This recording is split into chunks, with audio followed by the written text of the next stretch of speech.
السلام علیکم ورحمۃ اللہ وبرکاتہ۔ اعوذ باللہ من الشیطان الرجیم، بسم اللہ الرحمن الرحیم، الحمد للہ رب العالمین، الرحمن الرحیم، مالک یوم الدین، ایاک نعبد و ایاک نستعین، اہدنا الصراط المستقیم، صراط الذین انعمت علیہم غیر المغضوب علیہم ولا الضالین، آمین۔ معزز سامعین کرام، یہ درس قرآن کی مجلس ہے۔ اس مجلس کے تعلق سے ایک بات خوب اچھی طریقے سے سمجھ لیجئے کہ یہ جو مجلس ہر روز فجر کی نماز کے بعد منعقد ہو رہی ہے، اس مجلس میں قرآن کریم کی آیات کو ہم لگاتار ترتیب کے ساتھ پیش کر رہے ہیں، اور آگے بھی قرآن کریم کی آیات کو ترتیب کے ساتھ آپ کے سامنے پیش کریں گے۔ ان آیات کا ترجمہ آپ کے سامنے رکھیں گے، اور ان آیات کے متعلق جو تفسیریں ہیں احادیث کی روشنی میں، جو سلف صالحین، صحابہ کرام، تابعین، تبع تابعین، محدثین، علماء حق نے جو ان آیات کی تفسیر پیش کی ہے، انہی تفسیر کو ہم آپ کے سامنے پیش کریں گے۔ یاد رکھیے گا، کوئی بھی بات ہماری طرف سے نہیں ہوگی، اور جتنی بھی باتیں ہوں گی وہ سب احادیث اور سلف صالحین کی روشنی میں ہوگی۔ تو اب تک جو دروس ہم نے آپ کے سامنے پیش کیے ہیں، وہ سورۃ الفاتحہ کے تعلق سے 12 دروس ہم نے آپ کے سامنے پیش کر دیے ہیں، جس میں سورۃ الفاتحہ کے تعلق سے جتنی بھی باتیں تھیں، جتنی اللہ نے مجھ کو توفیق دی، ہم نے آپ کے سامنے رکھا۔ یہ آخری درس ہے سورہ فاتحہ کے تعلق سے، اس کو خوب غور سے سنیے۔ دیکھیے، یہ سورۃ الفاتحہ یہ 7 آیات پہ مشتمل یہ صورت ہے، یعنی اس صورت مبارکہ میں 7 آیات ہیں، اور ان 7 آیات کے اندر اللہ تبارک و تعالیٰ نے کئی باتیں اپنے بندوں کو سکھلائی ہے۔ سب سے پہلی بات اللہ تبارک و تعالیٰ نے یہ سکھلائی کہ کوئی بھی کام شروع کیجئے اللہ تبارک و تعالیٰ کا نام لے کر کے شروع کیجئے، بسم اللہ پڑھ کر کے شروع کیجئے، کیونکہ اس صورت کا آغاز ہی اللہ تبارک و تعالیٰ نے بسم اللہ الرحمن الرحیم سے کیا ہے۔ لہذا کوئی بھی کام کرے بسم اللہ الرحمن الرحیم یا بسم اللہ پڑھ کر کے ہی شروع کرے۔ معزز سامعین کرام، اس صورت کے اندر اللہ تبارک و تعالیٰ نے ان 7 آیات میں ایسے اچھے نام اللہ تبارک و تعالیٰ کے صفات بیان کیے ہیں، ایسے اسماء حسنہ بیان کیے ہیں جو اللہ تبارک و تعالیٰ کی صفت کے ساتھ بالکل ملا ہوا ہے۔ یعنی اللہ تبارک و تعالیٰ رحمان ہے، اللہ تبارک و تعالیٰ رحیم ہے، اللہ تبارک و تعالیٰ پورے جہان کا پالنے والا ہے۔ تو یہ جو صفات ہیں، یہ بہترین صفات ہیں جو اللہ تبارک و تعالیٰ کے عظیم صفات سے بالکل متصف ہے اور بالکل مستلزم ہے اور بالکل ملا ہوا ہے۔ سامعین کرام، اس صورت کے اندر اللہ تبارک و تعالیٰ نے ایسے ہی صفات اپنے لیے بیان کی ہیں، اور ساتھ ہی ساتھ اس صورت میں اللہ تبارک و تعالیٰ نے قیامت کے دن کا ذکر کیا اور بتلایا کہ قیامت کے دن کا بھی مالک اللہ تبارک و تعالیٰ ہے۔ جیسے آج کا مالک اللہ تبارک و تعالیٰ ہے، اسی طرح سے اللہ تبارک و تعالیٰ قیامت کے دن کا بھی مالک ہے۔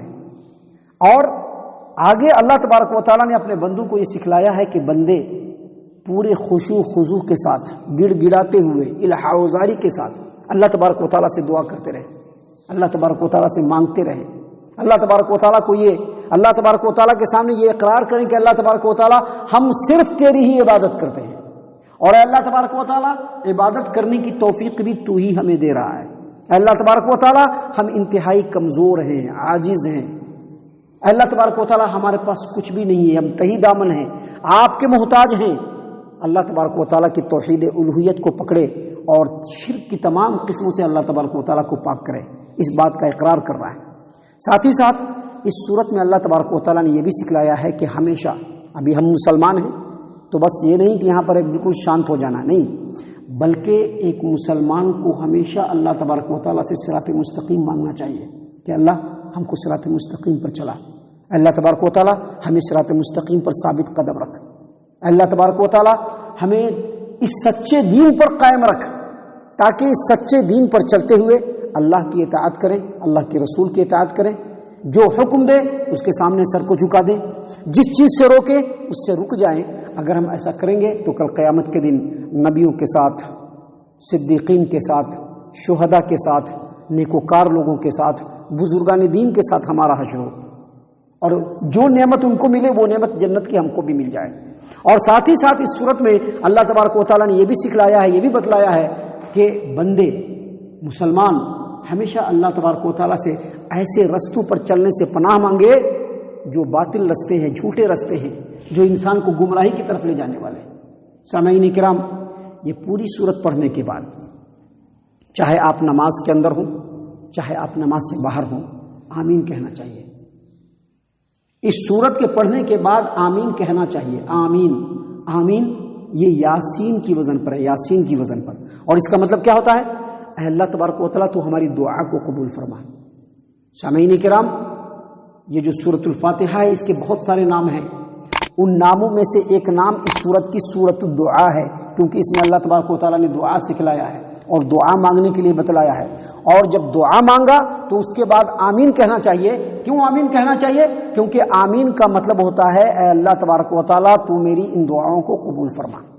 آمین کا مطلب یہی ہوتا ہے کہ اللہ تبارک و تعالیٰ تو میری ان دعاؤں کو قبول فرما. محترم سامعین کرام، اس سورت کو پڑھنے کے بعد نماز میں خاص طور سے زور سے آمین کہنا چاہیے. اس کی دلیل موجود ہے، حدیث کی کتاب یہاں بھی ہے. حدیث کی کتاب آپ پوری دنیا میں کہیں بھی اٹھا کر کے دیکھ لیجئے، یا نہیں تو ہم سے کہیے کہ حضرت شیخ آپ ایک کام کیجئے، وہ جو حدیث ہے اس کو عربی میں لکھ کر کے دیجئے، اس کا نیچے ترجمہ کر کے دیجئے، ترجمہ لکھ کر کے دیجئے، اور اس کو آپ دنیا کے کسی بھی عالم سے جا کر کے میچ کرا لیجئے. حدیث کی کتاب میں وہ حدیث موجود ہے، مسند احمد کی حدیث ہے. امام احمد نے وائل بن حجر رضی اللہ عنہ سے اس روایت کو نقل کیا ہے. اور اسی حدیث کو امام ابو داؤد نے سنن ابی داؤد کتاب الصلاح باب التامین وراء الامام حدیث نمبر 932 932 نمبر کی حدیث. سنن ابی داؤد ابھی اٹھا سکتے ہیں آپ. سنن ابی داؤد حدیث نمبر 932 932 کسی بھی سنن ابی داؤد کو اٹھا کر کے دیکھ لیجئے. اور اس کے علاوہ اسی حدیث کو امام ترمذی نے جامع ترمذی ابواب الصلاۃ باب التأمین حدیث نمبر 248 یعنی 240 پر 8 نمبر کی حدیث. وائل بن حجر رضی اللہ عنہ روایت کرتے ہیں کہ نبی صلی اللہ علیہ وسلم نے جب تلاوت کرتے ہوئے نماز میں غیر المغضوب علیہم ولا الضالین کہا تو آمین کہا. اور سنن ابی داؤد کی روایت میں ہے کہ آمین زور سے کہا، بلند آواز سے کہا. محترم سامعین کرام، ہم آپ کو ایک بات بتلا دیں کہ ہماری جو سب سے پہلی ذمہ داری ہے وہ یہی ہے کہ نبی صلی اللہ علیہ وسلم سے اگر کوئی حدیث ثابت ہو ہمارا سر وہاں پہ جھک جانا چاہیے. اگر ہم نے نبی صلی اللہ علیہ وسلم کے مقابلے میں دنیا زمانوں کو اور دوسرے لوگوں کو دیکھنا شروع کر دیا تو بس وہیں سے ہمارا جو رستہ ہے وہ ڈائیورٹ ہو جاتا ہے. ہم نے اللہ تبارک و تعالیٰ سے کیا دعا مانگا کہ اللہ تبارک و تعالیٰ ہم کو صراط مستقیم پر چلا. صراط مستقیم آخر کون سا رستہ ہے؟ صراط مستقیم وہی رستہ ہے جس رستے پر نبی صلی اللہ علیہ وسلم چلے. صراط مستقیم وہی رستہ ہے جس رستے اور طریقے کی رہنمائی اللہ کے رسول صلی اللہ علیہ وسلم نے کی. اور سنن ابی داؤد کی روایت میں حدیث نمبر 932 پہ یہ ہے کہ جب نبی صلی اللہ علیہ وسلم غیر المغضوب علیہم ولا الضالین کہتے تو زور سے آمین کہتے تھے. اور جامع ترمذی کی روایت میں حدیث نمبر 248 پہ نبی صلی اللہ علیہ وسلم جب آمین کہتے تو اپنے آمین کو کھینچتے آمین، اور لوگوں نے سنا. محترم سامعین کرام، ایک اور روایت ہے اسی سنن ابی داؤد کے اندر، سنن ابی داؤد کتاب الصلاح باب التامین وراء الامام حدیث نمبر 934 934. ابو ہریرہ رضی اللہ عنہ روایت کرتے ہیں کہ نبی صلی اللہ علیہ وسلم نے نماز کے اندر غیر المغضوب علیہم ولا الضالین کہا اور اتنے زور کی آواز سے آمین کہا کہ آپ کے پیچھے جو صف تھا وہ سن رہا تھا. آپ کے پیچھے جو صف لگی ہوئی تھی صف کے لوگوں نے آپ کے آمین کی آواز سنی. سنن ابی داؤد حدیث نمبر 934. سامعین کرام، سنن ابن ماجہ کی روایت میں ہے کہ جب نبی صلی اللہ علیہ وسلم نے آمین کہا اور آپ کے ساتھ لوگوں نے آمین کہا تو پوری مسجد آمین کی آواز سے گونج گئی. اور اس طرح کی روایت کو امام دار قطنی نے اپنے سنن کے اندر نقل کیا کرنے کے بعد کہا کہ یہ ساری کی ساری روایتیں حسن درجے کی ہیں. حافظ ابن کثیر رحمہ اللہ نے ان پوری آیات کی تفسیر لکھنے کے بعد اخیر میں لکھتے ہیں کہ ہمارے کئی ساتھی اور بہت سارے علماء کرام نے یہ کہا ہے کہ اگر نماز سے باہر بھی سورہ فاتحہ پڑھی جا رہی ہو، جیسا ابھی ہم پڑھتے ہیں نا، ہر روز پڑھ رہے ہیں، آپ کے سامنے درس میں پڑھ رہے ہیں، تو نماز کے باہر بھی اگر سورہ فاتحہ پڑھی جائے تو سورہ فاتحہ کے مکمل ہونے کے بعد زور سے آمین کہنا چاہیے، کیونکہ یہ دعا ہے اور یہ مستحب ہے۔ اور اگر آدمی نماز میں ہو تو چاہے آدمی امام ہو، چاہے آدمی مقتدی ہو، چاہے آدمی اکیلے نماز پڑھ رہا ہو، جب سورہ فاتحہ پڑھے تو آمین کہے، کیونکہ اللہ کے رسول صلی اللہ علیہ وسلم کی ایک حدیث ہے، حدیث کو غور سے سنیے گا۔ حدیث کہاں کی ہے؟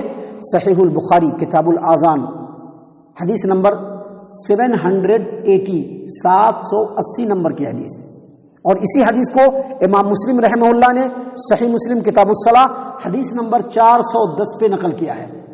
حدیث کیا ہے؟ ابو ہریرہ رضی اللہ عنہ نے بیان کیا کہ نبی صلی اللہ علیہ وسلم نے فرمایا، اذا امن الامام فامنوا، جب امام صاحب نماز پڑھا رہے ہوں اور جب امام صاحب سورہ فاتحہ پڑھیں اور سورہ فاتحہ مکمل کرنے کے بعد وہ زور سے آمین کہے، فامنوا، تو تم بھی پیچھے آمین کہو، جب وہ آمین کہے تو تم بھی آمین کہو، کیونکہ جس آدمی کی آمین کی آواز فرشتے کی آمین کی آواز سے میچ کر گیا، فَإِنَّهُ مَنْ وَافَقَ تَامِينُهُ تَامِينَ الْمَلَائِكَةِ غُفِرَ لَهُ مَا تَقَدَّمَ مِنْ ذَنبِهِ، جس آدمی کے آمین کی آواز فرشتے کی آمین کی آواز سے ٹیلی کر گیا، اللہ تبارک و تعالیٰ اس کے پچھلے سارے گناہ کو معاف کر دیں گے، پچھلے سارے گناہ کو معاف کر دیں گے۔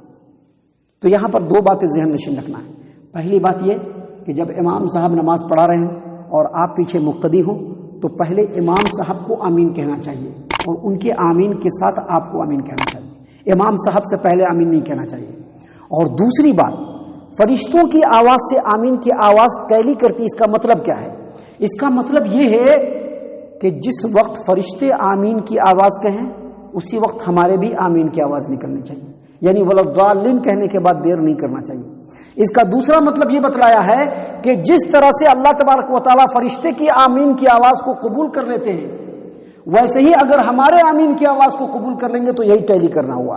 اور تیسرا مطلب اس کا یہ بتلایا گیا ہے کہ جس اخلاص اور للہیت کے ساتھ فرشتے آمین کہتے ہیں، ہمیں بھی پورے دل کی آمادگی کے ساتھ آمین کہنا چاہیے، تبھی جا کر کے ٹیلی کرے گا۔